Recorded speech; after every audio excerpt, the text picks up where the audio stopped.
২-৩ হাজার বাচ্চার মধ্যে ২টো বা ৩টে বা ৫টা বা ১০টা বা ১২টা এরকম বাচ্চা যদি বোর্ডার নিউমোনিয়া আক্রান্ত হয়, এরকম নিঃশ্বাস নেয়, সেক্ষেত্রে বুঝতে হবে ফার্মারের কোনো এখানে দোষ নেই, এটা বাচ্চার দোষ।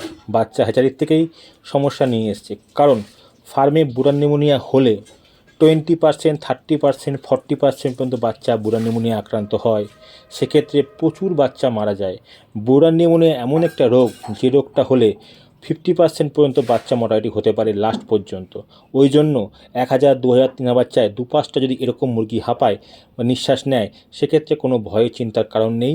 আপনারা ফার্স্ট ভ্যাকসিনের পরে সারা রাতের জলে তুতে ভিনিগারের ডোজ করবেন, সকালে লিভার দেবেন, তাহলেই সমস্যা কেটে যাবে।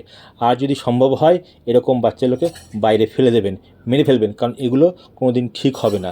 সব সময় ফার্মারের দোষ হয় না, কিছু ক্ষেত্রে বাচ্চা হ্যাচারির থেকে সমস্যা নিয়েই আসে ফার্মে।